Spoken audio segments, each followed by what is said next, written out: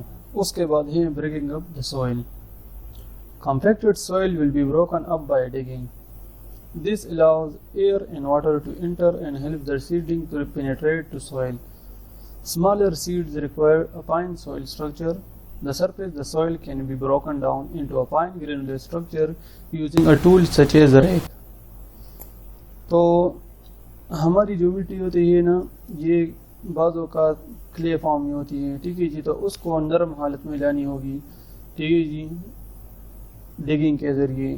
کس چیز سے ہم ڈگنگ کرتے ہیں؟ کلاس سے یا ریگ، ہمارے پاس اکوپمنٹ ہے ایگریکلچر کی، اس کے ذریعے ہم زمین کی ڈگنگ کرتے ہیں۔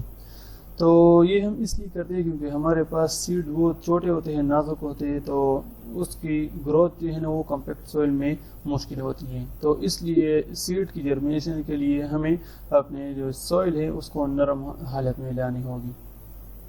اس کے بعد soil improvement. The soil structure میں be improved by the introduction of organic matter such as compost اور پیٹ۔ تو ہمارے جو مٹی ہے اس میں آرگینک میٹر کا ویلیو انکریز کرنا پڑے گا تاکہ ہماری جو کراپ کی گروتھ ہے وہ آسانی سے ہو اور ہمیں کوالٹی والی ییلڈ ہو، جیسا کہ آج کل ہمارے پاس کمپوسٹ اور پیٹ موس استعمال ہوتی ہے۔ اس کے بعد ہے فرٹیلائزنگ۔ The nitrate and phosphate level of the soil can be adjusted with fertilizer.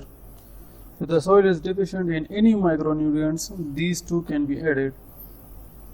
تو ہمیں اپنی سوئل یہ نا اس کو لیبارٹری میں لے جانا ہوگا اور اس کی چیکنگ کرنی ہوگی کہ جس نیوٹرینٹ کی کمی ہو وہ ہم پرووائڈ کریں گے اپنی سوئل کو، چاہے وہ مائکرو نیوٹرینٹ ہو یا میکرو نیوٹرینٹ ہو، تو ہمیں اپنی سوئل کو پرووائڈ کرنی ہوگی جس سے ہماری جو کراپ کی کوالٹی ہے اس پہ اثر نہ پڑے۔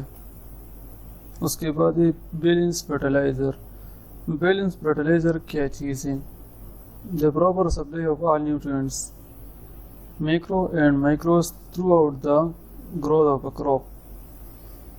تو سمپل سی بات ہے کہ نیوٹرینٹ کی سپلائی چاہے وہ مائکرو نیوٹرینٹس ہو یا میکرو نیوٹرینٹس ہو اس حد تک ہمیں دینی ہوگی جب تک ہماری کراپ کی گروتھ ہوتی رہی ہو۔